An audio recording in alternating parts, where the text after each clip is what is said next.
আসসালামু আলাইকুম। খুব ভালো লাগছে সবার সঙ্গে দেখা করার এই সুযোগটা পেয়ে। এই পুলিশ সপ্তাহ উপলক্ষে এই সুযোগটা হলো। আপনাদের কাছ থেকে কিছু প্রাথমিক বক্তব্য শুনলাম, শুনে বুঝতে পারলাম যে অনেকগুলো কাজ অসম্পূর্ণ রয়ে গেছে, যেটা আমাদের পক্ষ থেকে করা উচিত।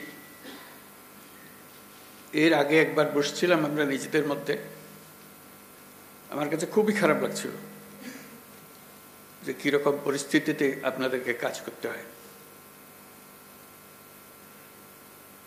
আমার জানা ছিল না যে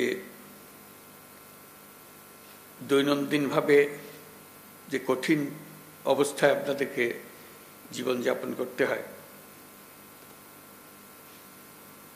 সেটার মাত্রা কত গভীর।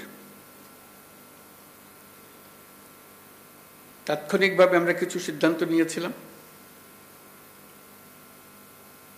সেটা আশা করি বাস্তবায়ন হয়েছে। কদ্দূর হয়েছে সেটা আবার খোঁজ নেব। আজকের বৈঠকের যেটা প্রধান ফল হবে, আপনাদের বিষয়গুলো আবার উঠলো আমার কাছে, যেটা নিয়ে আবার বসব, যাতে আপনাদের একটা সহায়ক পরিস্থিতির সৃষ্টি করা যায়, যাতে আপনাদের কাজ করার মধ্যে একটা উৎসাহ আসে এবং পরিস্থিতি আপনাদের সহায়ক হোক। আজকে ভালো লাগলো যারা প্রযুক্তির মাধ্যমে বিভিন্ন জায়গা থেকে উপস্থিত আছে। আমি দেখছিলাম কোথা থেকে এসছে, সারা বাংলাদেশ জুড়ে সব জায়গা থেকে যোগদান করেছে। তাদের সবাইকে আমি দূর থেকে সালাম দিচ্ছি। আশা করি সুযোগ হবে ভবিষ্যতে একসঙ্গে বসে আলাপ করার। আমি লিখিত বক্তব্য পাঠ করি। বিসমিল্লাহির রহমানির রহিম। সম্মানিত উপস্থিতি ও প্রিয় পুলিশ সদস্যবৃন্দ, পুলিশ সপ্তাহ 2025 উপলক্ষে বাংলাদেশ পুলিশের সকল সদস্যকে আমি আন্তরিক শুভেচ্ছা ও অভিনন্দন জানাচ্ছি। এই অনুষ্ঠানে আপনাদের মাঝে উপস্থিত হতে পেরে আমি অত্যন্ত আনন্দিত। 71 সালে মহান মুক্তিযুদ্ধের প্রাক্কালে 25শে মার্চ কালো রাতে রাজারবাগ পুলিশ লাইন্সে বাঙালি পুলিশ সদস্যরা সর্বপ্রথম সশস্ত্র প্রতিরোধ গড়ে তোলেন। এই ইতিহাস ভোলার নয়। বাংলাদেশ পুলিশ বাহিনীর গৌরবময় ইতিহাসে এটা মহা গৌরবের অধ্যায়।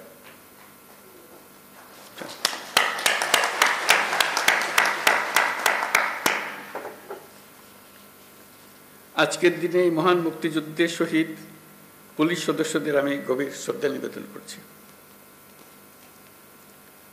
সর্বস্তরের মানুষের অধিকার, মর্যাদা, ন্যায় বিচার প্রতিষ্ঠিত হবে, কোনো বৈষম্য থাকবে না। যুগ যুগ ধরে এটাই ছিল মানুষের মহান আকাঙ্ক্ষা। এই আকাঙ্ক্ষা পূরণে জোর ভূমিকা রাখতে হবে আইন শৃঙ্খলা বাহিনীকে। স্বৈরাচারী শাসনামলের 15 বছরে দেশের পুলিশ বাহিনীকে দলীয় বাহিনীতে পরিণত করায় সমস্ত ব্যবস্থা ধ্বংস হয়ে গিয়েছিল। স্বৈরাচারের অবৈধ অন্যায় আদেশ পালন করতে গিয়ে পুলিশ বাহিনী ব্যাপকভাবে জনরোষের মুখে পড়ে। অনেক সৎ পুলিশ সদস্যদেরও এই জন্য মাশুল দিতে হয়েছে।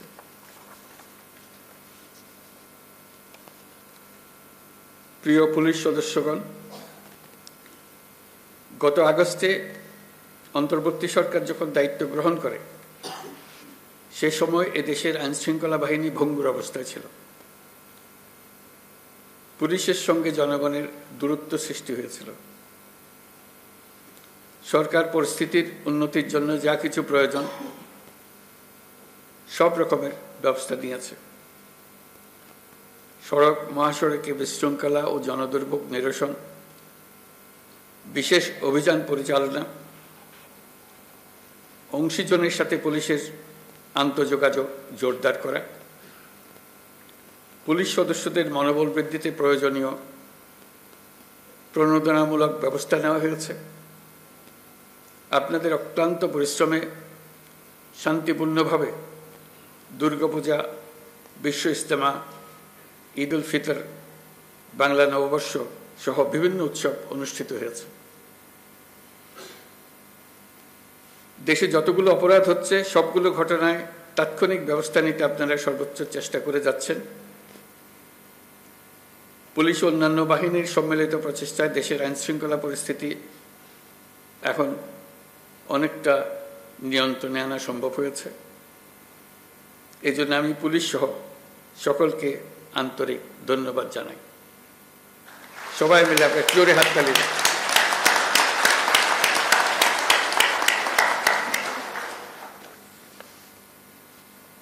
এই হাততালি আপনাদের প্রাপ্য।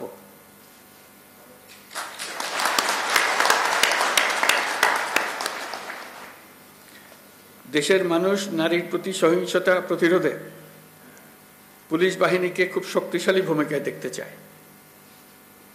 আমি আপনাদের প্রতি আহ্বান জানাই, নারী ও শিশুর নিরাপত্তায় সর্বোচ্চ সংবেদনশীল হয়ে কাজ করবেন। সকল শ্রেণী পেশার নারীরা যেন যে কোনো হয়রানির ঘটনায় পুলিশের হটলাইনে ফোন করে সর্বোচ্চ সাহায্য পায় সেটি নিশ্চিত করবেন।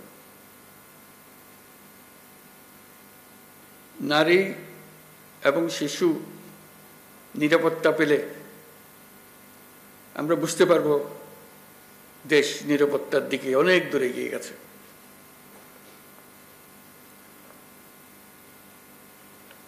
আমরা জানি পুলিশ বাহিনীর সামনে নানা সীমাবদ্ধতা ও চ্যালেঞ্জ রয়েছে।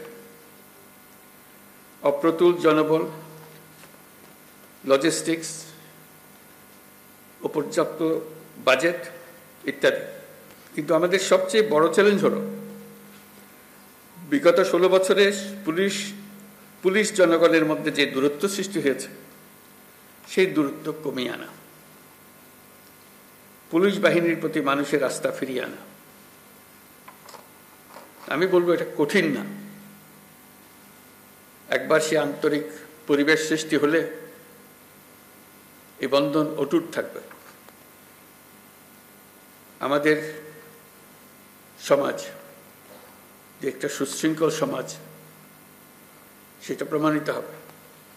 আমাদের সবাই মিলে একটা সর্বাত্মক প্রচেষ্টা হবে যেন মানুষ এবং পুলিশের মধ্যে দূরত্ব আমরা গুছিয়ে ফেলতে পারি।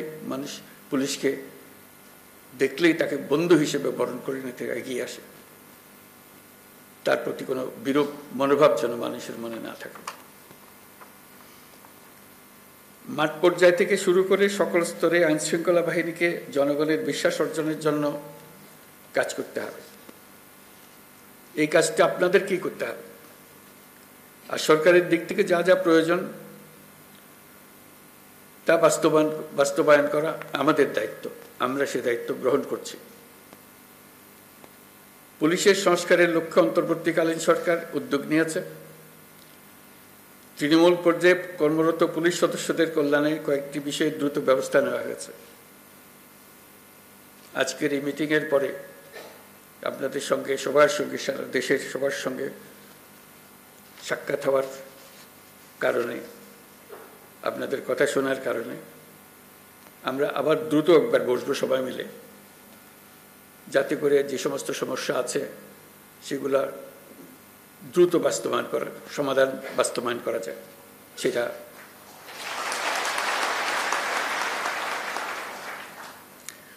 আপনারা জানেন, ইতিমধ্যে জাতির উদ্দেশ্যে দিয়ে একাধিক ভাষণে আমি বলেছি, চলতি বছরের ডিসেম্বর থেকে আগামী বছরের জুনের মধ্যে দেশে ত্রয়োদশ সংসদ নির্বাচন অনুষ্ঠিত হবে।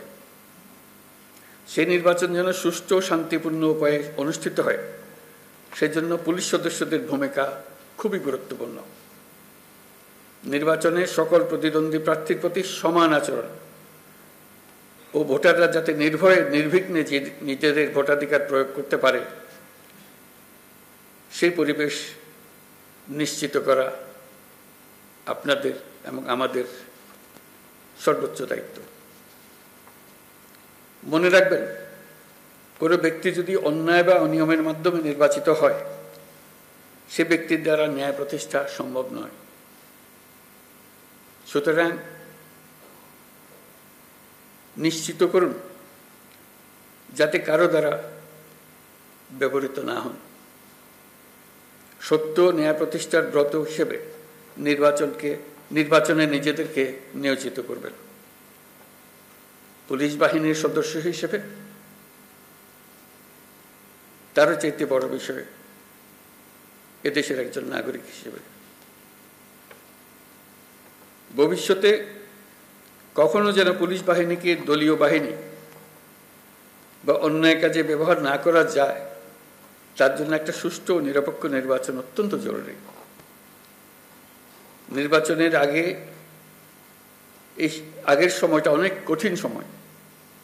আপনাদের সজাগ দৃষ্টি রাখতে হবে পরাজিত শক্তি যেন কোনোভাবেই দেশকে অস্থিতিশীল না করতে পারে। আমি আগেও বলেছি, আবারও আপনাদেরকে নিয়ে স্মরণ করিয়ে দিচ্ছি সবাইকে, আমরা একটা যুদ্ধ অবস্থায় আছি। অশুভ চক্র আমাদের স্বপ্নকে, আমাদের ঐক্যকে ভেঙে দিতে সব শক্তি নিয়ে চেষ্টা করছে এবং চেষ্টা আরো কঠোরতর করবে। একে প্রতিহত করার জন্য আপনাদেরকে সবসময় সতর্ক থাকতে হবে, জাতিকে রক্ষা করার জন্য।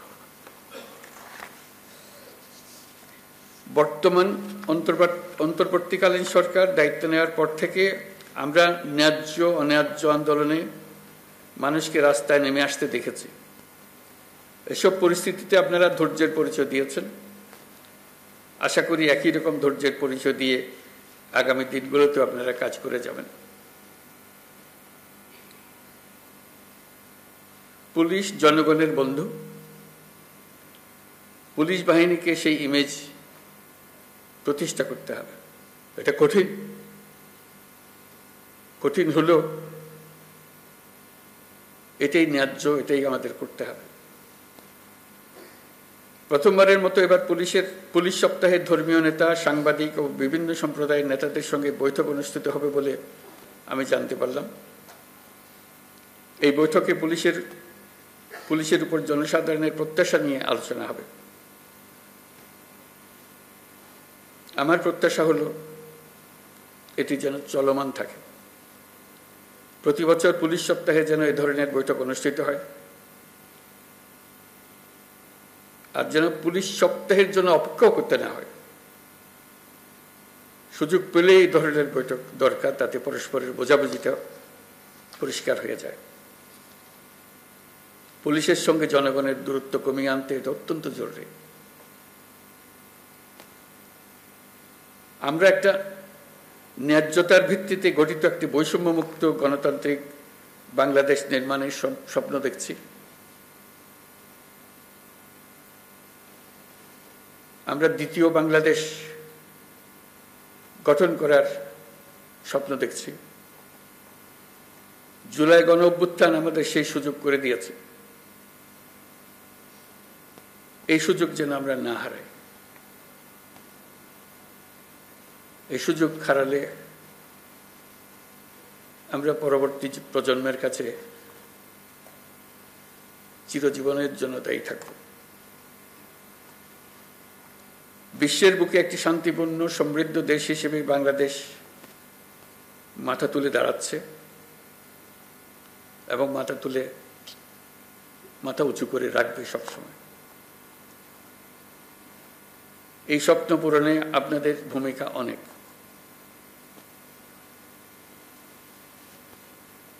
আপনারাই এই স্বপ্ন বাস্তবায়নের মূল শক্তি।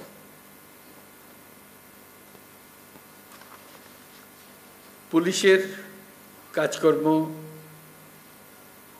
পুলিশের সঙ্গে মানুষের সম্পর্ক এটা দেখেই সারা দুনিয়া বিচার করে আমরা সভ্যতার কোন স্তরে আছি। আমরা সভ্যতার সর্বস্তরে যেতে চাই, এটাই আমাদের স্বপ্ন। এই স্বপ্ন বাস্তবায়নে আপনারা একটা অত্যন্ত গুরুত্বপূর্ণ শক্তি। বাংলাদেশ পুলিশ বাহিনী যেন গোটা বিশ্বে প্রশংসিত হয়, দেশের সকল মানুষের কাছে প্রশংসিত হয়, এই প্রত্যাশা নিয়ে আমার বক্তব্য শেষ করছি। সবাই ভালো থাকবেন। আসসালামু আলাইকুম।